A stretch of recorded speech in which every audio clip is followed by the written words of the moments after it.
ગ્રોઈન્ડર મિત્રો ફાઇનલી 4 મહિના બાદ મતલબ કે ચોથા મહિનામાં 1લી તારીખે 22,222 નું લેવલ હિટ થશે. 12,000 નો પ્રોફિટ થયો. ટ્રેડ સેટઅપ પછી હું તમારી સાથે શેર કરું, બટ ફર્સ્ટ તમે લોકો જોઈ લ્યો જે લાસ્ટ એનાલિસિસ વિડીયોમાં મેં કીધેલું હતું કે 23,000 નું લેવલ તૂટ્યું.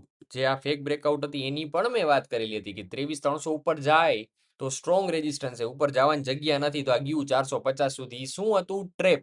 અને ત્યારબાદ એ ટ્રેપ ફેલ થયો. મેં કીધું હતું કે 23,000 નું લેવલ બ્રેક થાય તો ડાયરેક્ટ આપણે લોકો જોશું 22,222 અને 22,222 નું પ્રિડિક્શન મેં ત્યારે કરેલું હતું જ્યારે નિફ્ટી 26,300 ના લેવલ આસપાસ ટ્રેડ કરતું હતું. ડિસેમ્બર મહિનામાં ઓલ ટાઈમ હાઈ માર્યો હતો. ત્યારે બધા કહેતા હતા કે 28,000 અટશે ને 30,000 અટશે ને અબકી બાર 30,000 પાર, આવા બધા આંકડા ફરતા હતા. ત્યારે લાંબી તેજીનું પ્રિડિક્શન કરવું બહુ સહેલું હોતું હોય છે, બટ એકચ્યુઅલ મંદીનું પ્રિડિક્શન કરવું એ બહુ અઘરી વાત છે ને એ આપણે સાબિત કરીને દેખાડી છે. અને આપણે ફાઇનલી 1લી તારીખે હનુમાન જયંતિના રોજ 22,222નો ટાર્ગેટ હિટ કરશું. અને હું ઇતિહાસમાં એક સારો એવો આ ખીલ્લો ખોડીશ કે આનું પ્રિડિક્શન મેં બહુ પહેલા કરીને રાખેલું હતું. અને તમે જો પાસ્ટ મારા વિડીયોઝ જોતા હશો, આપણી જૂની ચેનલ ડિલીટ થઈ ગઈ, એમાં 3 વર્ષનો એવો ડેટા હતો કે જ્યાં એવરી મંથના એનાલિસિસ મેં કરેલા હોય ને માર્કેટ ડે ટુ ડે ત્યાં સુધી ચાલ્યું હોય. ને અમે એવું નથી કે ખાલી ને ખાલી આપણે એનાલિસિસ જ કરીએ છીએ, આપણે એના બેઝ ઉપર ઇન્ટ્રાડેના ટ્રેડ્સ લઈ અને ટ્રેડ કરીને પણ દેખાડીએ છીએ. પહેલાની ચેનલમાં હું લાઈવ ટ્રેડ કરીને બતાવતો હતો કે જ્યાં માર્કેટના આગલા દિવસે હું એનાલિસિસ કરું અને ત્યારબાદના દિવસે હું કઈ રીતે ટ્રેડ થાય છે મારા એનાલિસિસ મુજબ, એમાં હું મારા એનાલિસિસમાં લાઈવ ટ્રેડ કરીને બતાવતો હતો. તો ચાલો, હવે આપણે એ સિરીઝ બંધ થઈ ગઈ છે નવી ચેનલમાં, તો આપણે ડાયરેક્ટલી સમજીએ કે આજે મેં કર્યું શું. તો પહેલા તમે ઓર્ડરનો ટાઈમ જોઈ લ્યો મિત્રો. બરોબર, ટોટલ 6 ઓર્ડર પંચ થયા છે, કારણ કે એક હેજ પોઝિશન હતી એમાં ટોટલ 8 લોટ મેં બાય કરેલા હતા. ટાઈમ હતો 11:14 નો. 11:14 શું કરવા મેં બાય કર્યું? તો હવે આવી જાવ નાના ટાઈમ ફ્રેમમાં 15 મિનિટના. તો 15 મિનિટના ટાઈમ ફ્રેમમાં તમે લોકો જોઈ શકો છો શું થયું. 11:14 એક્ઝેક્ટલી આ ગ્રીન કેન્ડલ બની, બરોબર છે. આ રેડ કેન્ડલ બની એક્ઝેક્ટ પ્રીવિયસ સપોર્ટ આગળ આવી ગઈ હતી. આ બંધ કરી દઉં. અને આ પ્રીવિયસ સપોર્ટ જે હતો કેટલાનો? ઉપરની બાજુ લો જો 22,770નો, સોરી 770 નહીં, સોરી 22,470નો, બે બાજુ ધ્યાન ગયું મારું. અને નીચેની બાજુ તમે લોકો જોવા જાઓ 22,450, એટલે 20 પોઈન્ટનો લો બ્રેક કર્યો. એટલે સિમ્પલ માર્કેટનો રૂલ છે, તમને લોકોને મેં સમજાવેલું કે ઉપરથી નીચે આવે, સાઈડ બેઝ થવાની કોશિશ કરે એક્સપાયરીના દિવસે, તો પ્રીવિયસ સપોર્ટ જે છે એ પ્રીવિયસ સપોર્ટ આગળથી માર્કેટ તીરછી મંદી કરે તો રિવર્સ થવાના ચાન્સ વધી જાય. રિવર્સ એટલે કઈ સેન્સમાં? ઓઆઈ ડેટાને ધ્યાનમાં રાખો તો તમને એ સેન્સ સમજાય. અને એના માટે તમારે મારો જૂનો વિડીયો જોવો જોશે, જે લાસ્ટ વીક મેં 2 મિનિટનો વિડીયો અપલોડ કરેલો છે, જેમાં મેં 9 EMA સમજાવેલું છે તમને લોકોને. તો તીરછી તેજીનો મતલબ અહીંયા તમને 9 EMA ચાલુ કરી દો ને તો ફટ કરતું સમજાય, મતલબ કે પુલ બેક વાળી તેજી, અને આપણે ગુજરાતીમાં તીરછી તેજી કહીએ છીએ. તો 5 મિનિટના ટાઈમ ફ્રેમમાં તમે લોકો જોવો, બરોબર છે. આ 9 EMA જે રહ્યું, બરોબર, આ રેડ લાઇન છે એ 9 EMA ની છે મિત્રો. એક્ઝેક્ટલી 11:14, બરોબર છે. તમે લોકો જોવા જાઓ 11:14, અહીંયા પ્રીવિયસ સપોર્ટ છે ત્યાં આવીને ઉભું રહ્યું, 9 EMA ની નજીક આવી ગયું. એટલે 9 EMA ને બ્રેક કરે, આ કેન્ડલે બ્રેક કર્યું એટલે શું થાય? એ બ્રેક કરે ને તો મારા પુટના પ્રીમિયમ ઘટી જાય. પુટના પ્રીમિયમ ન ઘટે એના માટે મેં એગ્રેસિવલી ફટાફટ એન્ટ્રી લીધી. કેવી? બે સ્ટ્રાઇક પ્રાઇસ સિલેક્ટ કરી. ત્યારે તમે જોવા જાઓ માર્કેટ ચાલતું હતું ભાઈ ઓલમોસ્ટ 460, ત્યારે મેં એટ ધ મની અને આઉટ ઓફ ધ મની, મતલબ કે 450 અને 400, આ બે પુટ મેં સેલ કરેલા હતા, બરોબર છે. જેમાં એક મેં 78માં કર્યો ને એક 51માં મેં કર્યો, બરોબર છે. અને આ બે માંથી મેં બુક ક્યારે કર્યા? તો ટાઈમ તમે જોઈ શકો છો, વિધિન 40 મિનિટ્સ તમે કહી શકો છો, બરોબર છે. એક 11:14 જે સેલ કર્યું અને મેં પ્રોફિટ બુકિંગ કરી 12:08, એટલે 45 મિનિટ્સથી તમે ગણી શકો છો 45 થી 50 મિનિટની અંદર, 1 કલાકની અંદર આપણે ટ્રેડ કમ્પ્લીટ કર્યો, કે જેમાં મેં 23 એક્ઝિટ કરી અને સાથે સાથે બીજું એક 36 એક્ઝિટ કરી. એટલે ટોટલ તમે લોકો હરવાળો બાદ બાકી કરો એટલે તમને લોકોને ખબર પડશે મેં 30 થી 40 પોઈન્ટ બેમાં કેપ્ચર કર્યા છે. 3 લોટ બે બાજુ મેં સેલ કરેલા હતા, જેના કારણે 12,000નો આપણે પ્રોફિટ બુક કર્યો.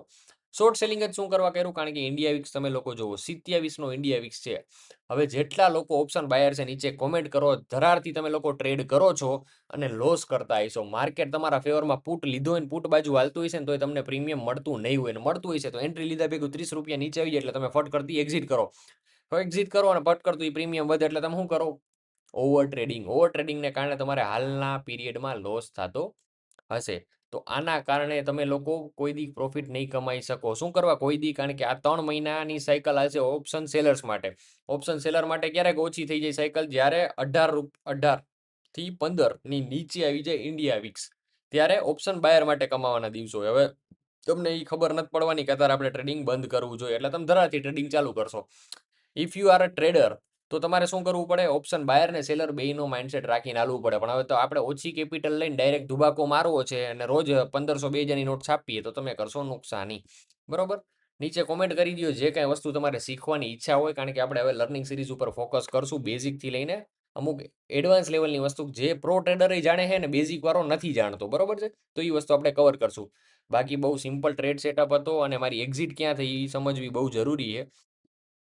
કારણ કે ઇન્ડિયા વિક્સને ધ્યાનમાં રાખતી જ મેં ઓલરેડી એક્ઝિટ પ્લાન કરી હતી ને એક્ઝેક્ટલી આ કેન્ડલ જે 9 ની ઉપર બની એ કેન્ડલ ફર્સ્ટ કેન્ડલના હાઈ લેવલની થતી હતી. એટલે તમે જોવા જાઓ મારી એક્ઝેક્ટ આ બીજી કેન્ડલે એક્ઝિટ થઈ છે 12 ને 8. તમે જોઈ લો અહીંયા ટાઈમ, એટલે તમને લોકોને ખ્યાલ પણ આવી જશે. બહુ પ્લાનિંગ સાથે આજનો ટ્રેડ લીધેલો હતો. જોઈ લ્યું છે ટાઈમ 12 ને 8નો.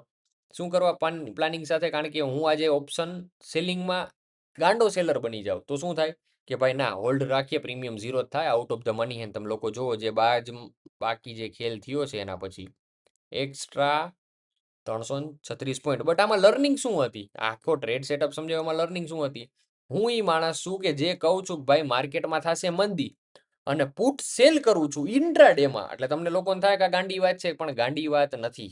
હકીકતમાં પ્રોફિટ એમાં જ બન્યો. માણસો ભૂલ ક્યાં કરે છે? તમને મંદી ખબર પડી ગઈ પણ ઇન્ટ્રાડે બેઝ ઉપર થયું છે માર્કેટ ગેપ ડાઉન થયા બાદ શું કરે છે માર્કેટ? રિવર્સલ પુલબેક લે છે. 50%નો પુલબેક આવે. આ જે ગેપ છે એના 50%નો પુલબેક આવ્યો અને ત્યારબાદ શું કર્યું માર્કેટે? એનો જે ટ્રેન્ડ છે એ જીટીયુસ ફોલો કરવાનું ચાલુ કર્યું. કારણ કે માર્કેટ ફંડામેન્ટલી ડાઉન છે ને આના જ કારણે મેં બધા એસ્ટ્રોલોજી વાળાને ખોટા પાડ્યા કે ભાઈ એસ્ટ્રોલોજી તમે લોકો કરો ગેન થિયરી છે, પણ ગેન થિયરી પોતે એવું કહે તમે અડધું જ્ઞાન લેશો તો તકલીફ પડશે. આખું જ્ઞાન એ છે કે ગેન થિયરી ડિસ્ટર્બ થાય જ્યારે કોઈ પ્રાઇઝ ને ટાઈમ સાયકલ મેચ નથી થતી. અત્યારે પ્રાઇઝ એની રીતે ફંડામેન્ટલી પડે અને ટાઈમ સાયકલનું બોટમ બની ગયું હોય એના જ કારણે બહુ બધા શું કે તમે લોકો જોતા જઈશો કે દેખો એસ્ટ્રોલોજી લેવલ કે બેઝ પે હમ લોગોને યહાં પે બોટમ કેપ્ચર કિયા, આવી બધાની સ્ટોરી સાંભળતા હશો તમે. પણ શું બોટમ કેપ્ચર ક્યાં કર્યાનું કે બધા અહીંયા આ લેવલથી જે પુલ બેક આવ્યો ને એટલે બધા કહો હવે તો તળિયું પકડાઈ ગયું, હવે અહીંથી ડાયરેક્ટ ઓલ ટાઈમ આવે. પણ એવું ના હોય કલેજા. જે એક સિસ્ટમ છે એ મુજબ હાલશો અને પ્રોપર બધું જ્ઞાન આપશો અને ચોપડીમાં લખશો. કારણ કે હું તારા બોલી શકું, મેં એક ટાઈમે ચોપડીમાં લખેલું હતું કે જ્યારે પ્રાઇઝ અને ટાઈમ સેમ લેવલે હોય ને તો જ ગેન થિયરી કામ કરશે, બાકી એસ્ટ્રોલોજીની થિયરી એ કંઈ કામ કરશે નહીં માર્કેટમાં. બરોબર? તો આના બેઝ ઉપર જ કીધું. તો હવે રહી વાત એનાલિસિસની કે આગલા દિવસમાં શું થાય. સૌથી પહેલી ખબર છે કે પહેલા પ્રશાંતભાઈ દેખાડ દેશે તમને 22,222. નીચે અત્યારે જ કોમેન્ટ કરી દો કે ભાઈ હાચા પડી ગયા. કારણ કે તમે લોકો જોવા જાવ ઓલમોસ્ટ 60 પોઈન્ટ બાકી છે અને એના પછી માર્કેટ એગ્રેસિવ મૂડમાં તમને એક સ્પાઇક દેખાડશે અને એ સ્પાઇક હશે ભાઈ 21,800 સુધીની. બરોબર છે? બોટમ બનશે એટલે સૌથી પહેલા ગળું ફાડીને હું કહીશ કે અહીંથી બોટમ બન્યું. કેમ ગળું ફાડીને? મેં 4 મહિના પહેલા કીધું હતું. આપણી આ ચેનલમાં છે ડિસેમ્બર મંથના બધા વિડીયો જોજો, એમાં મેં કીધેલું જ છે કે ભાઈ મને મંદી દેખાય. જ્યારે ઓલ ટાઈમ હાઈ ઉપર માર્કેટ હતું ત્યારે જ મેં કીધું કે આ માર્કેટ મંદીમાં કન્વર્ટ થવું જોઈએ, ક્યાં સુધી જવું જોઈએ? 22,222. અને જાહે તો વન વે જાહે, એવું નહીં કે ઝટકા ખાતું જાહે, ઘડીક નીચે ઘડીક ઉપર. વન વે જાહે. તમે લોકો આ મંદી એકવાર જોઈ લ્યો ભાઈ. તમે લોકો રોજ ચાર્ટ જોવો જ છો ને, ખાલી એકવાર વોચ કરો કેવી મંદી છે. વન વે મંદી છે, તીરછી મંદી કોરોના ટાઈમની જે હતી. હવે બધા ઇન્સ્ટા યુટ્યુબમાં બધે આજે આંકડો ફળવા માંડ્યો છે, પણ આપણે આની પહેલા પ્રિડિક્શન કર્યું હતું. બરોબર? તો મને મસ્ત વાલી લાગીને એવી કોમેન્ટ કરી દો મિત્રો. અને બેંક નિફ્ટીની વાત કરી દઈએ. બેંક નિફ્ટી ક્યાં? તો કે બેંક નિફ્ટી ભાઈ આપણે જે લેવલ કીધું હતું 50,000નું, 50,000ના લેવલે ઓલમોસ્ટ ટચ થઈ ગયું એવું તમે સમજી શકો છો. અને એના પછીનું લેવલ મેક્સિમમ આપણું ફેવરેટ 48,000. અહીંયા બોટમ બનશે બેંક નિફ્ટીનું. જેને યાદ રાખવું એ રાખી લેજો. બરોબર? મળીએ નેક્સ્ટ વિડીયોમાં. જય હિન્દ, જય ભારત.